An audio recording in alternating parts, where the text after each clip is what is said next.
Vidite nas ovdje koliko nas ima u džamiji, hvala Allahu, ali koliko je ovo procentualno od Sarajeva? Pa neko dođe, dobro, loše nam je. Dobro, loše nam je. Ashabi, najbolja generacija. Imate vjerodostojne hadise da Allahov poslanik je kazao doći će vrijeme kada će ljudi krenuti u borbu. Pa će im biti rečeno ima li neko među vama, među vojskom, jedan samo da je vidio ashaba jednog. Samo ga vidio. Kažu ima jedan vidio jednog ashaba. Kaže pa će zbog toga dobiti pobjedu.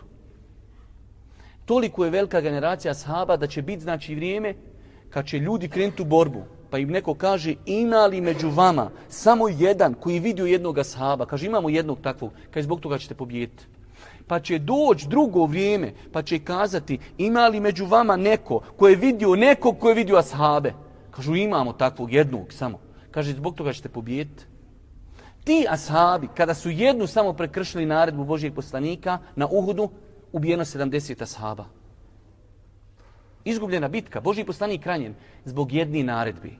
A pogledajte koliko mi danas u Sarajevu imamo kršenja naredbi. Koliko Bošnjaka ne klanja. Koliko je alkohola, koliko je bluda, koliko je prostitucije, koliko je kamate, koliko je mita, koliko je kocke, koliko je sihra, koliko je stvari, možemo nabrajati koliko hoćete. I onda ljudi se čude kao što nam je ovako. Prvo da vidimo gdje smo mi. Allahov poslanik kaže u vjerodostojnom hadisu, navodeći primjer jednog društva, mi, braćo moja draga, ne možemo se izuzeti. Evo, mi smo ovdje i završeni. Ne. Božji poslanik kaže primjer ljudi koji se pridržavaju islama i ne pridržavaju je primjer lađi. Pa su, kaže, jedni ljudi na palubi, jedni pod palubom. Pa ovi pod palubom, kad im treba vode za abdest ili za nešto, odu gore i dohvate vode iz mora.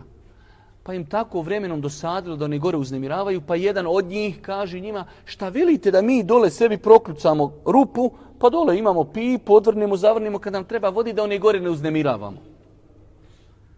Šta je rekao Božji poslanik? Kaže, za onima gore, oni gori jadnici, ni krivi, ni dužni, ovi dole hoće da kopaju rupu. Kaže onima gore, ako ih puste da prokopaju rupu, svi će se utušiti. A ako ih, kaže, spriječi, svi će se spasiti. Jadni, oni gore ni krivi, ni duže, to grabite kad vam god treba vodi. Ne, ovi dole sad kopaju rupu. Pa mi imamo ljude koji nam kopaju rupu u islamu, kopaju rupu u društvu, kopaju rupu koja vodi ka Allahovoj srdžbi.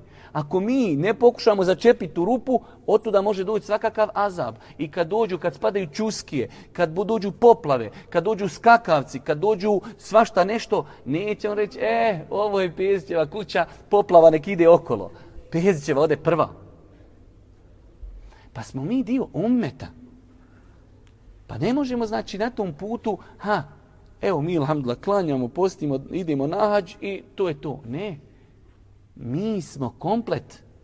Mi smo, znači, jednostavno zajedno sa našim društvom i u pozitivnom i negativnom smislu.